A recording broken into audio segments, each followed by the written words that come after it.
Greetings, guys. Welcome to the latter half of this amazing Refugee Week takeover at Sister Midnight. This is a collaboration between Lewisham Refugee and Migrants Network and Sounds Like Chaos. Welcome to our show. We are broadcasting live from our shipping container in Deptford. I'm Christine, your host for the next two shows, and I'm thrilled to bring you stories from the front line of migrants' justice. You will hear from the campaigners who are fighting for change and challenging the systems that impact our communities here today. Lewisham Refugee and Migrants Network is a vital local charity offering emergency support, not just emergencies, support in general, and advocacy to migrants and refugees, empowering them to fight for their rights.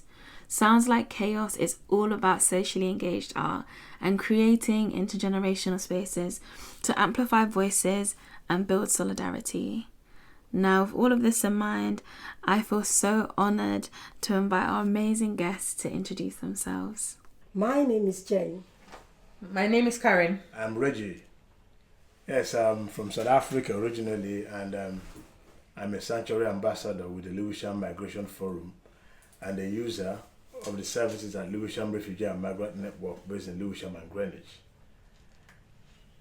I'm involved in so many things that the Lewisham Refugee and Migrant Network do. And then one of those things will be about the campaign programs that we're running right now. Primarily, we're doing a campaign on how to ameliorate the effects of migrant charges on migrant women who go to give birth in the hospital. They call it overseas charges. So many of those women are going through some real difficult and hard times, traumatically, with childbirth. Some of them even have to pay even when they have a stillbirth. So we're campaigning seriously to see how all those changes are going to be effected. And again, talking about how to improve the lives of asylum seekers, refugees, and people with no recourse to public fund, because it can be pretty tough when you live in this country for a very long time. You don't have any recourse to public fund, and you don't have the permit to work. So how are you going to survive? How do you get from point A to point B? So we're going to speak to the mayor about that. They're looking into it.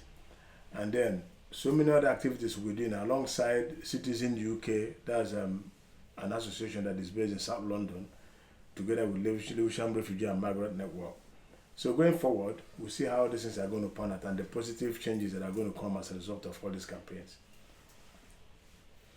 Yeah, as I was saying, my name is Karen, and I will speak about how I come to be a campaigner.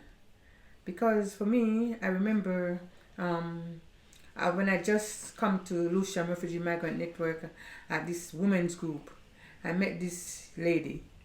Her name was Erica, and she was telling me about campaigning, and if I wanted, I tell her that I'm not a speaker.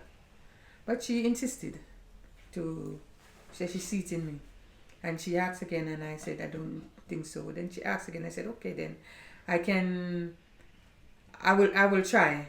So she said that, can we meet? I said okay then. At the time I was living in Alsden, and we meet in Houston, at the library, and we have a good talk, maybe an hour to an hour, more than that. And then she was telling me about this. They're gonna go to the council, Lewisham Council, about housing and molds and damp, and she wanted me to speak. And I said to her, I don't think I can do that one. She said, I think you can do it. But standing up is like the lump fell in my throat. I couldn't speak. But they're standing up, the whole panel stand up and say to me that whenever time you're ready, we are ready for you. So we will wait on you. And then when I see they do that, I say to myself, okay then, if all these top people is going to stand up for me, so I'm ready to be a leader. And I stand up and I did have my say. And from there on, I find myself being a speaker. I know that they bring out, they bring out the lion in the person. So from there on, I started to speak. And from one speak, and I remember now going to the secret chopper. The secret chopper is when we go to the doctor surgery for people who doesn't have stays, like migrants, for them to register for a doctor. But I remember when I just came here 20 years ago, it was a big problem for me to register with my GP. And when I register with a GP, no matter where I live, I don't move that GP. Up to today, I'm still with that GP. And I say to myself that if I have that voice, can speak for other people, then it's good for me to get out there and let people know that, yes, you can go to Lewisham Refugee Migrant Network and point them to somewhere that, I'm not a professional, so I wouldn't say that I can give an advice, but I can point them to the place where they can get advice. And we are now doing this campaign about hospital charges for migrant mother when they're having their children. And for me, it's a big leap for me. When I say it's a big leap for me, because when I see parents having their children and having their young ones, and especially for the first mom, you don't know what to do, or when they're going to start walk, when the first teeth is going to come out, when they're going to have the fever. What should I do? But you're a mom and the instincts kicked in. And I'm saying not about those ones that lose their baby. What they have nothing.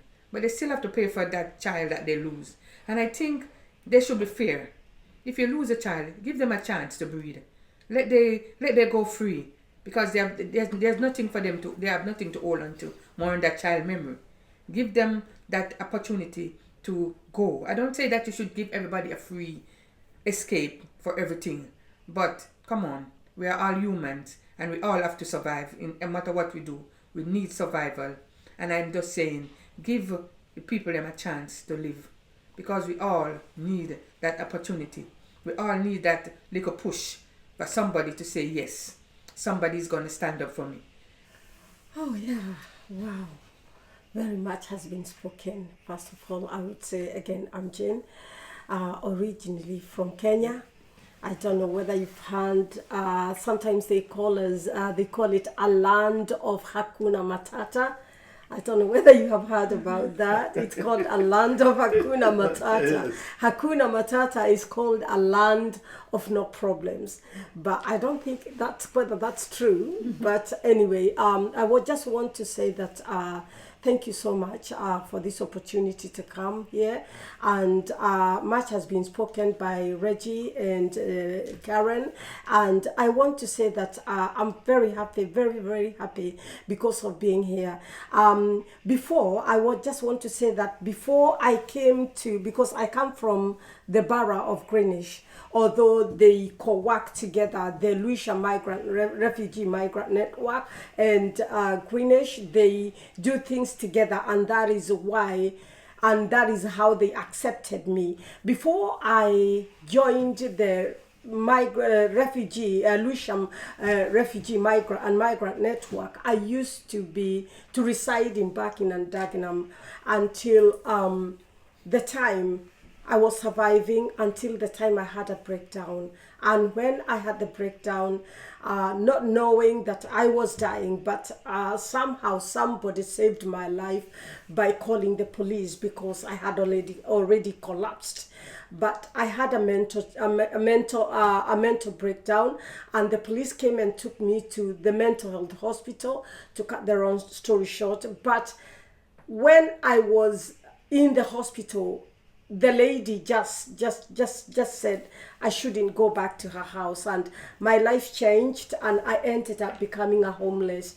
When I was there, I was in the hands of a home treatment team, and luckily, instead of going on the street, our pastor, because I am a Christian, our pastor gave me somewhere to stay. So I stayed in the church for more than, before I was in a B&B, and then I came to church. When I was in the church, that is when I was so desperate. I was on medication. I was very vulnerable, and that is how I was introduced to the Red Cross. And then the Red Cross tried to find an accommodation for me, just tried to help me, and that is how I ended up in Greenwich. So when I came to Greenwich, that is when now I was introduced to Lewisham Migrant Network. And now the journey started, and I can say that it's like my turnaround. It's like a turnaround of my life, because one thing I can say that is the exposure.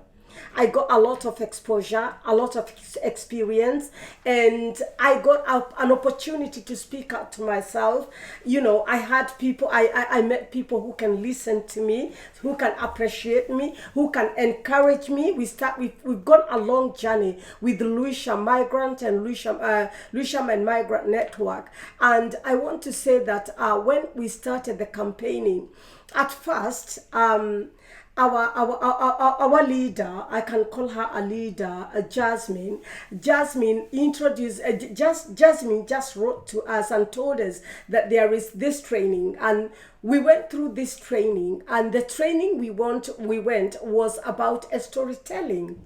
And we started the storytelling, and we had one of the professors came from a university, is it St. Mary's Greenwich University, yeah. She came and we did this storytelling, and she taught us how to express yourself, how you can tell a story, and how you can do campaigning through expressing yourself, you know.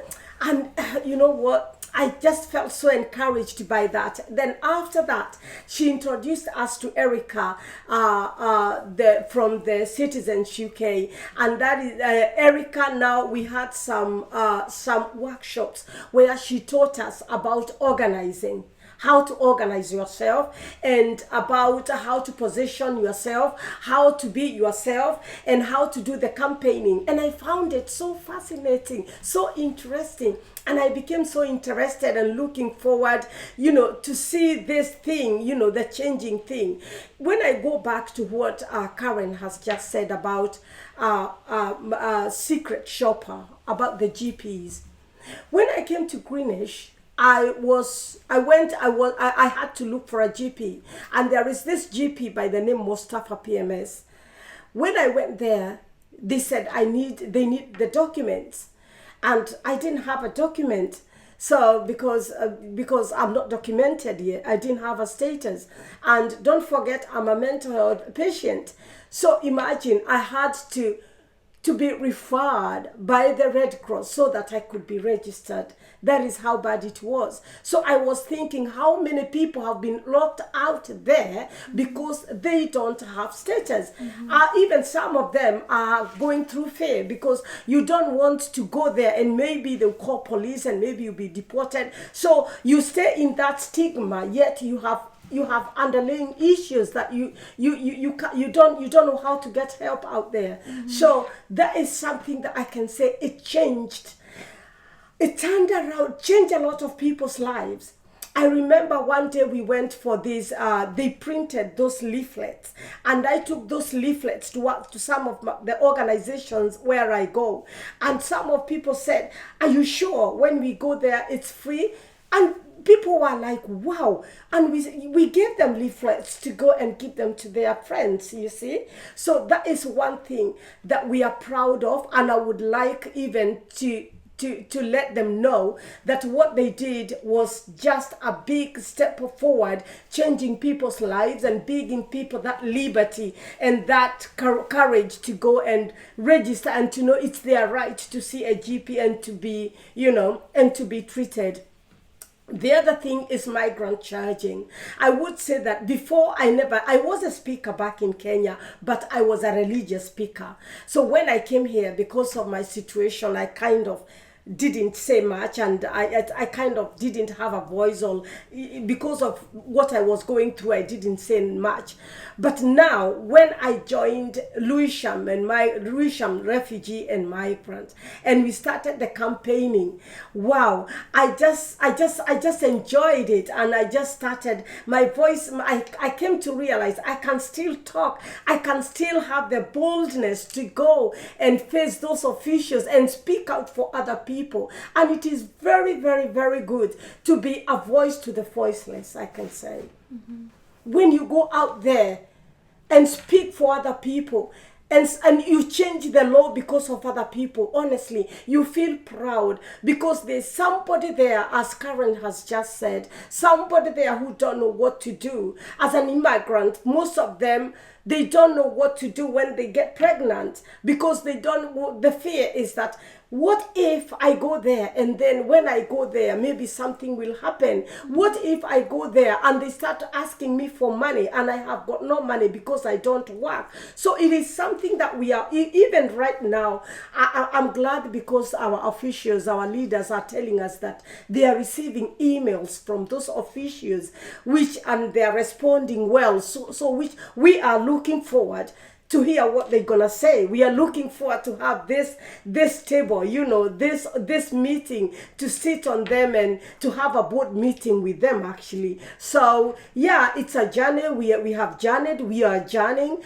but I just want to say thank you so much for them because of the skills that we have, the knowledge that we have, the courage that we have, and it is something that we feel like it's our duty, it's our thing, it's something that we can go for it, we can do it actually. Yeah, sure. Wow, thank you so much. Already such a wealth of knowledge and experience is surrounding us, and I feel really grateful to hear your stories and to get a better sense of what's, I guess, leaning you into the work that you're doing now. You all mentioned that you're currently running a campaign to help migrants and refugees access healthcare. Could you talk a little bit more about what that looks like and how people can get involved? Okay, all right. Yeah, the campaign so far, to start with, we had to engage 3 London hospitals. That's the Guy's and Thomas Hospital, and then the King's College Hospital. Again, these hospitals, they operate under different trusts. So we've had a meeting at Guy's and Thomas Hospital with the NHS executives, and then we had to put our proposal across to them. So they've offered to give us a meeting date so that we can sit on the table. It can be virtual or whatever, and then discuss. And then we had another meeting at the Royal Princess Hospital somewhere in Orpington, in South London, way down there. So with the board, executives of the NHS, of the hospital board as well. So they have offered as well to give us a meeting date where we're going to discuss with them. But however, the thing is this: the society we live in today is changing. The demography is changing. Because I remember back 15 years ago, most of the people that I see in Lewisham today, I never used to see them back then. Today, the Lewisham borough is a borough of sanctuary. What that implies is that it's a borough that takes people in, that gives people home, that makes people feel welcome, that gives people what they call strength, connection, and that sustains people. Because wars have broken out in the world, war in Afghanistan, in Iraq, Iran, Ukraine, the whole world is in crisis. And this crisis is, through these campaigns, these are the dynamics that are going to bring about change. So the lives of these migrants in Lewisham need to be taken care of. And unfortunately, the rise of the far right in the United Kingdom is another angle to the story, another dimension completely. Because there are these negative rhetoric, narratives about migrants and all that stuff. So, and if we do not campaign about the rise of migrants, who's going to give them a voice? So coming to the migrant charge you're talking about now, that was why we had to pull out our fingers, step up, go to meet the NHS executives, the people who are really involved, the power brokers, the people who can put their feet on the ground and say, okay, this is what we can do, this is what we cannot do. But it's not enough for us to sit within our cocoon and begin to mourn about it. We had to confront the thing head on. And good thing, we're getting some very positive responses from the authorities. Do you understand? Mm-hmm. So hopefully, we don't know exactly. I can't say for certainty. I'm not a soothsayer. Mm-hmm. What they're going to say, but I think things are looking up. That is something in the horizon. Light is beaming, and so maybe at the end of the day, we'll get something that we can come back and say yes, we're happy we've been able to achieve something. Mm-hmm. Mm-hmm.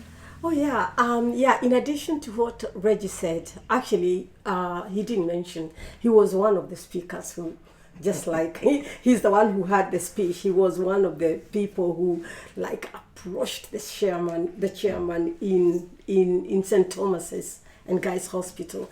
And he was so courageous with some other people. I would say that campaigning is very challenging, to be an activist.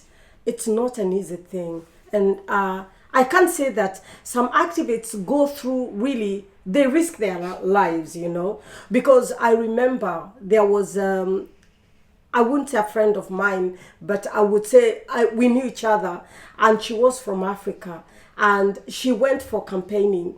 Unfortunately, I don't know, the campaigning they were doing was about, you know, immigration and all these things, but for some reasons I don't know how they picked her face, and it didn't end up well. But now in our campaigning, the way we do, first of all, we have been taught about organizing, and the way we organize, and they teach us how to approach people.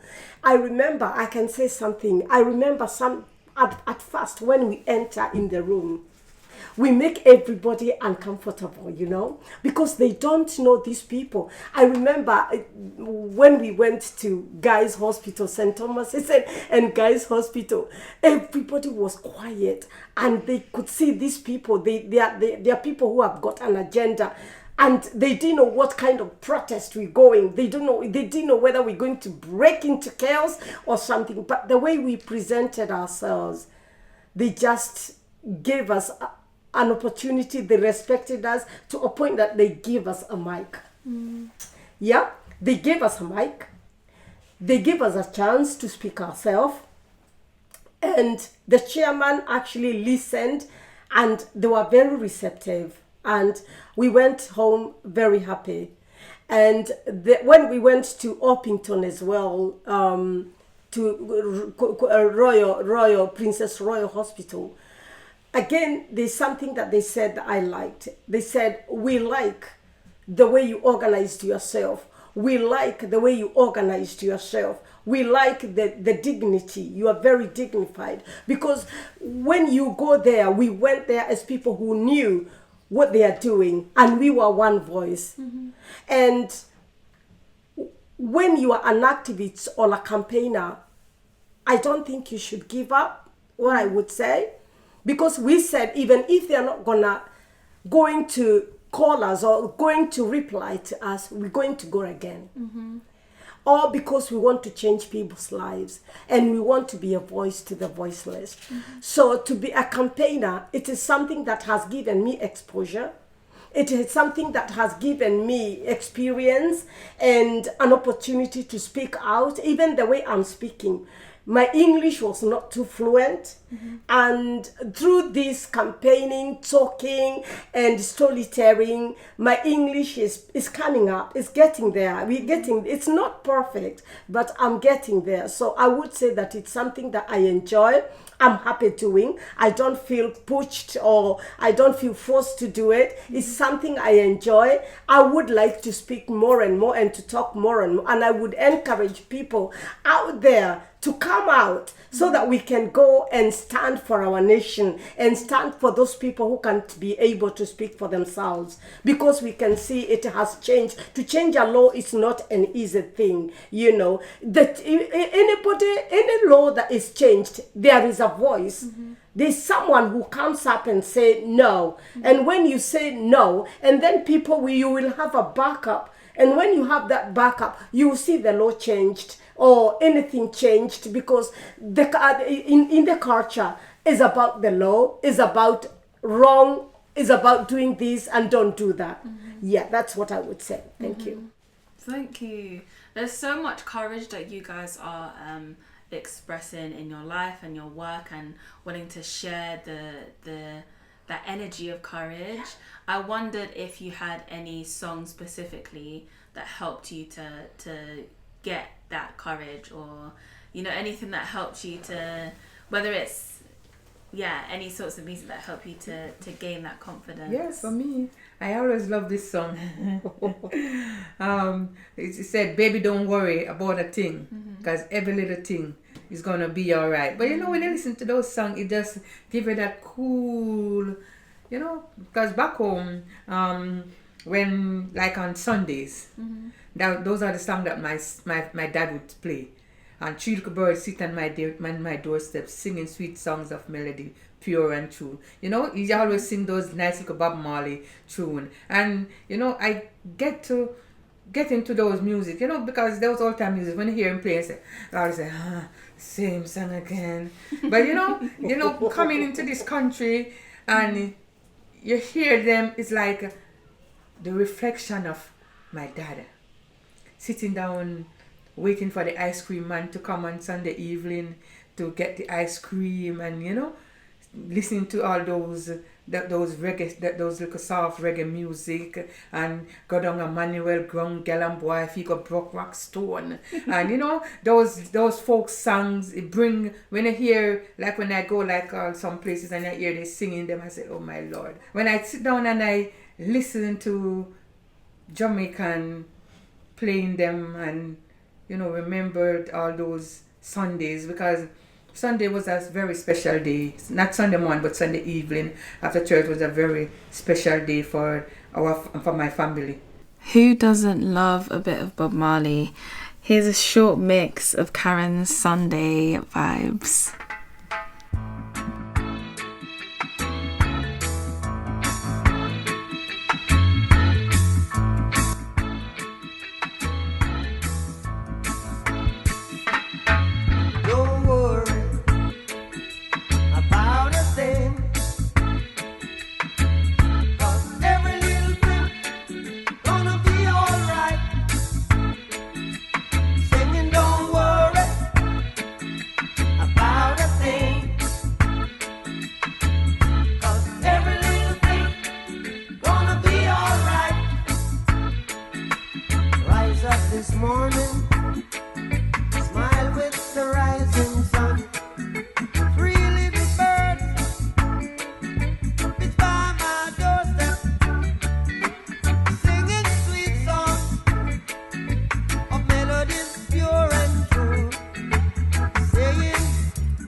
When she go into her bed, make it refresh her memory. She She love it, she never refuse it. She take it all the time. Baby, she love it, she love it. Whoa, she never refuse it, no way.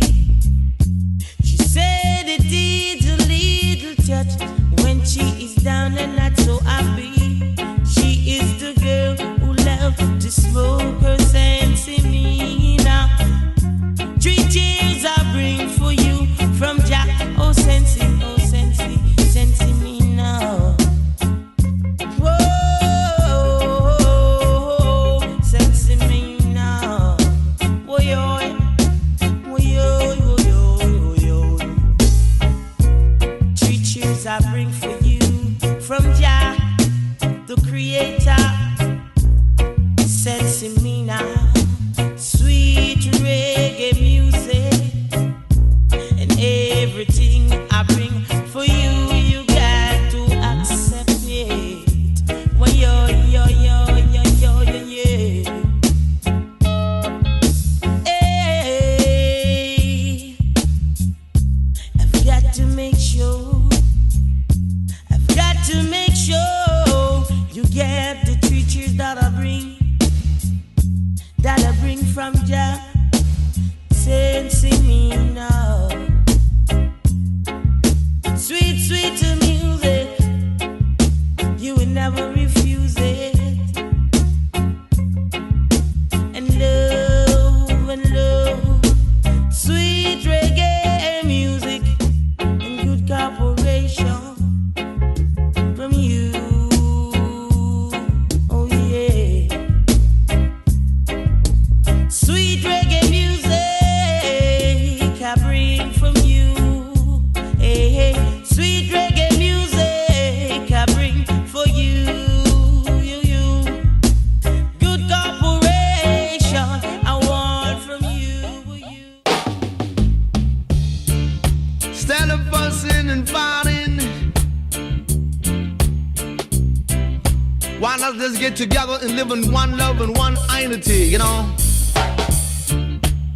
Rebel in the morning, rebel in the evening too. Now don't you be like a devil when I play with sounds called a rebel, rebel, rebel.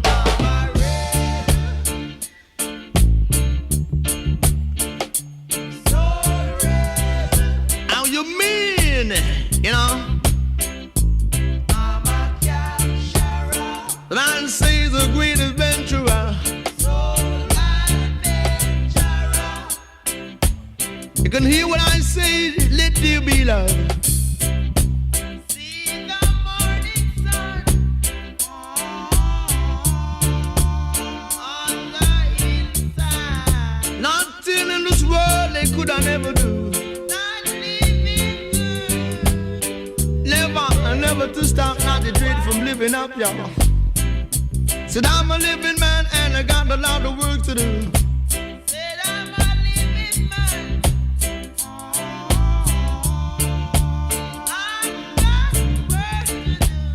Music gotta come on over, rock it with me now.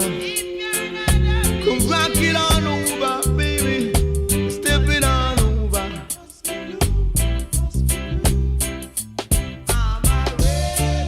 Say rebel in the morning, a rebel in the evening. And down and say you gotta come on over and rock it on round there. It's best not a sound of capture, you know. So make it an adventure here, dear, and everywhere you can hear me when I say, so run him all right down there. Yeah, so you're gonna rock it on over.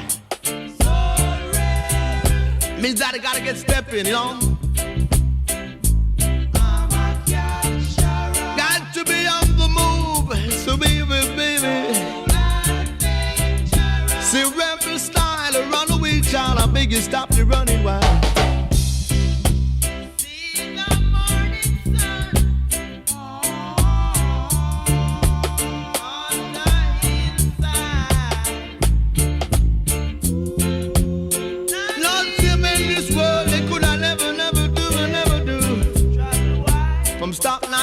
from stepping up higher and higher. Let me tell you, say.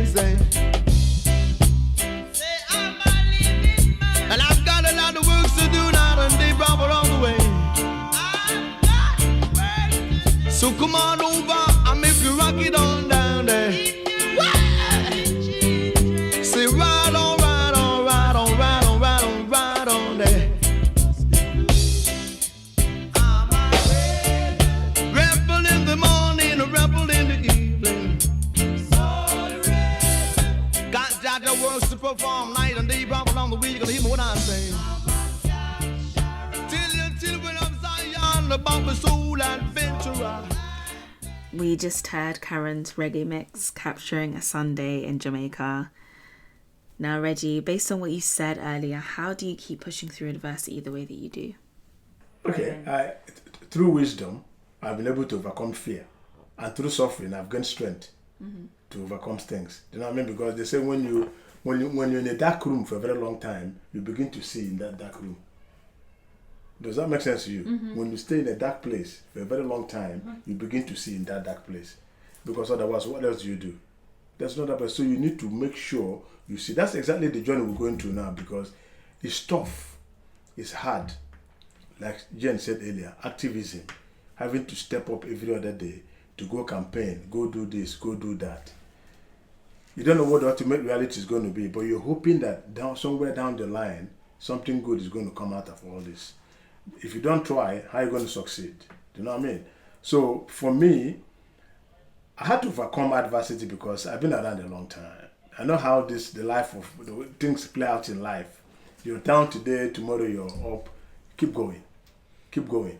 Keep going. And that's exactly what we did all this, so that people who are coming behind will be able to have a better life than what we're going through right now. Do you know what I mean? Because if we're able to bring about these changes, then in the next 5 or 10 years, people who are coming behind don't need to walk through this very rough path that we're walking through right now. Do you understand? So I've been able to overcome adversities through, I've gained strength. Through talking to people, relating with people, forging bonds and community with people from Lewisham Refugee and Migrant Network, the Lewisham Migration Forum. Talking to people, then you do research, because through information, you do research, then you're able to gain ideas about what to do the next time. Do you know what I mean? Because nobody knows it all. And we have a very wonderful and powerful network with LRMN. Then we're able to connect to Citizen UK, other charities as well, even the City of Sanctuary, because I did go there some time ago to go and speak. We had a very big conference. I was on the panel to talk about problems of migrants and all that stuff. So it's just naturally, I'm somebody who, I don't like when I see people going down. It hits my spirit as a human being. I don't like to see people suffering. Do you know what I mean? So, and I can't just sit back and watch people go through things. I know that if I pull out my fingers, I might make a change.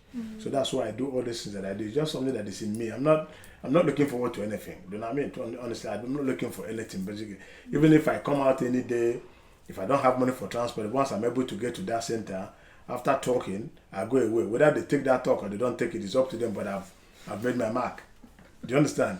So these are the things, it gives me joy, inner joy, as a person, that I've been able to do something. But I know that maybe posterity is going to reward me somewhere along the line. I don't know when it's going to come. Is there a song that's related to adversity or overcoming adversity? Yes, the song of Lucky Dube. The song of Lucky Dube. I want to remember the title. Okay. Healing wounds. Licking wounds from brutality. Yes. Licking wounds from brutality. It was about what happened during the apartheid time. What the black people went through. Very horrendous. You see, people, when you hear about apartheid, you only read about it on paper TV. You need to go to South Africa and go and see for yourself the level of degradation, deprivation, and dehumanization. Just like what's happening in Gaza right now. That's comparable, trust me. What's happening in Gaza right now will give you a clear window and picture of what black people went through in South Africa. So Lucky Dube, at the end of apartheid, made a song, Licking Wounds from Brutality. When you go through suffering and come out of it, make sure that people who are coming back don't go through that same suffering anymore. To shine the light.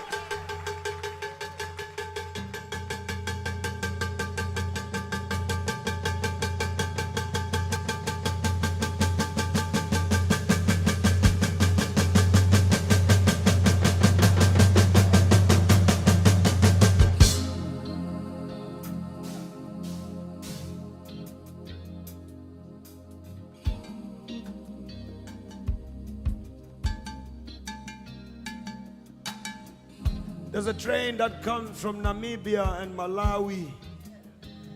There's a train that comes from Zambia and Zimbabwe.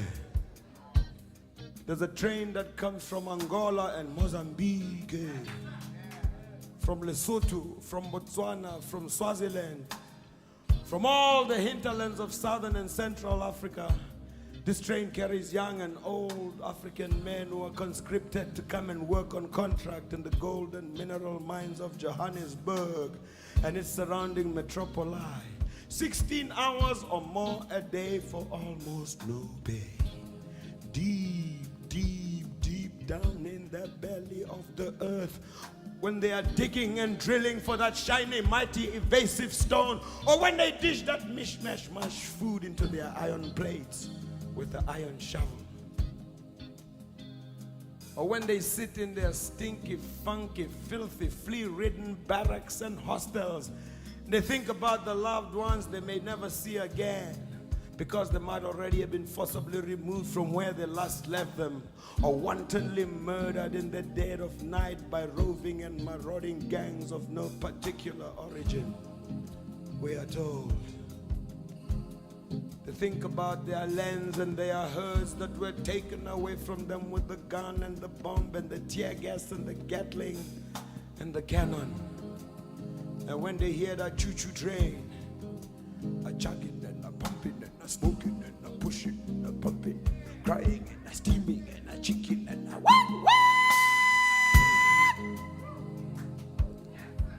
They always cuss and they curse the coal train that brought them to Johannesburg.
Simela, sihambanga malahle. Siveleta la kupayi. Sangela tawa kota. Hey baby, what is this?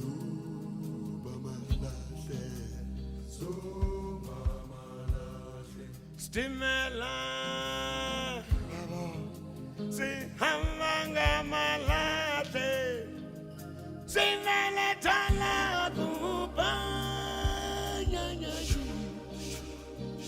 helele sangila tawa kuta, hey baby, what is this?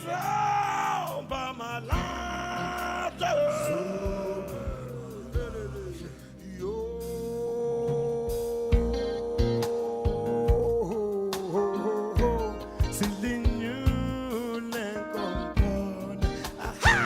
Paisa we na bati Stimela Shisa Siteli Ndengezi Yapsi Yanele Mambe Let me go yeah Yene mama bati Stimela Shisa Sikale Nisi Toro Zetu Baba Boku Masibu Yelene Dolago Kale Nisi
Oh yes, I can hear it clearly.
still of the night, you and I dreaming of Romeo and Juliet.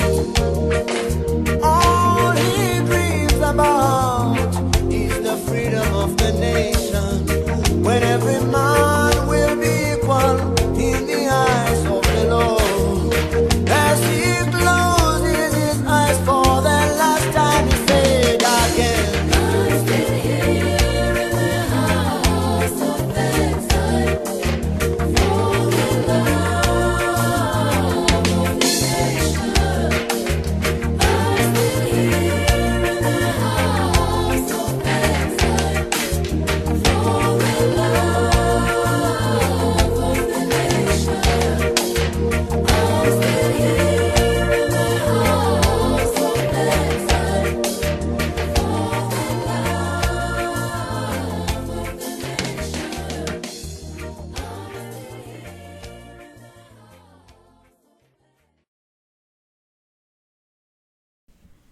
We were just listening to Coltrane by Hugh Muscella and House of Exile by Lucky Dube. Thank you so much for those suggestions, Reggie.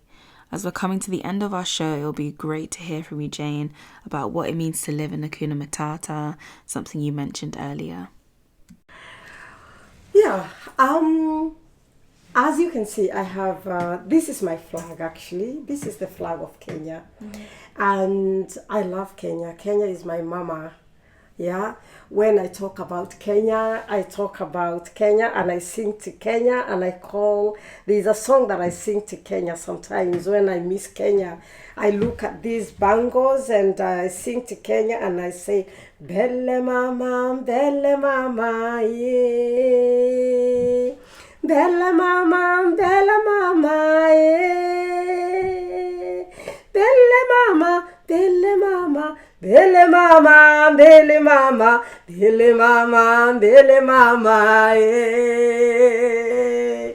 That is a song that you sing to your mother. When I talk about Kenya, I call Kenya my mother because that's where I come from. I've been in this journey in this country for 19 years. I haven't gone home. It's like in a tunnel and you don't know when you're gonna come out of the other side. And it's been really, really painful. It's been a journey of trauma. Sometimes you have even suicidal thoughts because you kind of don't see the other side of the world. But when I look up to God, and it gives me more courage, it gives me more hope. So that has been my hope. And also campaigning has given me more energy to keeping going. Yeah, Thank you. Before we listen to the mix curated by Jane, I just wanted to give a huge shout out to the Refugee Week team, to Sister Midnight, to our wonderful speakers, Jane, Reggie and Karen. Thank you so much for joining me today. A big thank you to all the team at the Lewisham Refugee and Migrants Network. And yeah, thank you. See you soon.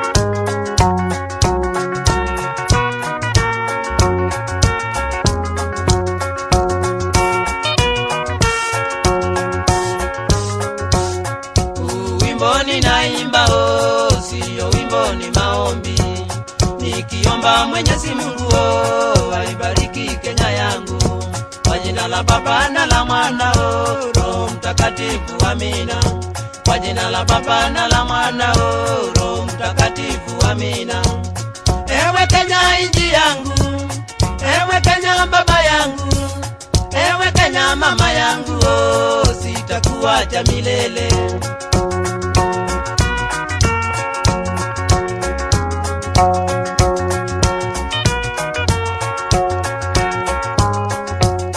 Akili zangu nguvu zangu nimeziweka mbele yako, bibi yangu na watoto nimewaweka mbele yako. Tabu zangu shida zangu ziangalie Kenya yangu, tabu zangu shida zangu ziangalie Kenya yangu. Ewe Kenya inji yangu, ewe Kenya baba yangu, ewe Kenya mama yangu, sitakuacha milele.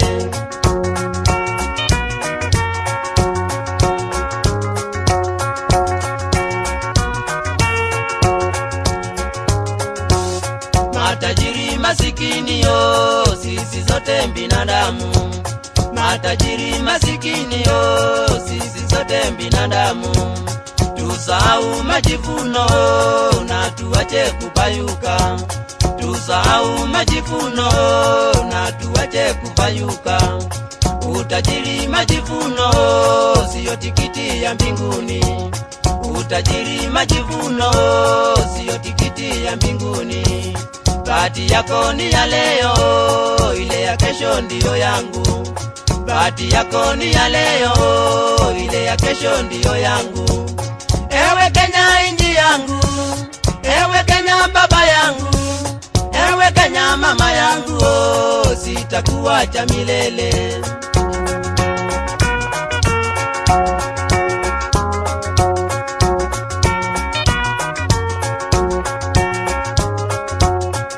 Mwarifu twakujua, mwarifu twakuona tu. Mwarifu twakujua, mwarifu twakuona tu. Kulani zako tazijua, lengo lako twalijua tu.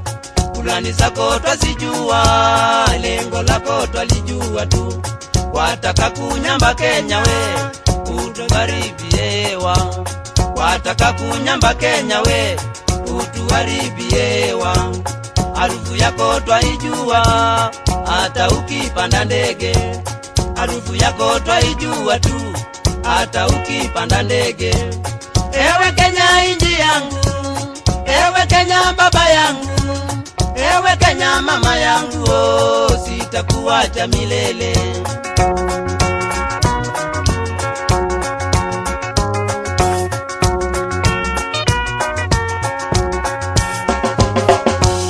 Kenya yangu usijali ukitukanwa na jirani. Kenya yangu usijali ukitukanwa na jirani. Yeye anaona wivu kwa vile umeendelea. Yeye anaona wivu kwa vile umeendelea. Anakuita nyang'au, amekuita mnyonyaji. Anakuita nyang'au, amekuita mnyonyaji. Naye yazidi kuporomoka, wacha yeye yaporomoke. Naye yazidi kuporomoka, wacha yeye yaporomoke. Ewe Kenya inji yangu, ewe Kenya baba yangu, ewe Kenya mama yangu, oh, sitakuacha milele.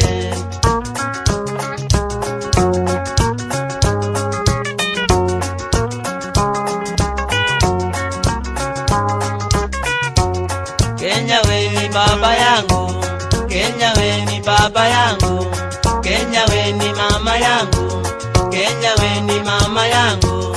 Wacha wao waporomoke, wacha wao waporomoke. Viongozi wetu tuombeni, viongozi wetu tuombeni. Wacha wao waporomoke, wacha wao waporomoke. Wananchi tuombeni, wananchi tuombeni. Wacha wao waporomoke, wacha wao waporomoke. Majeshi yetu kuweni macho, majeshi yetu kuweni macho. Wacha wao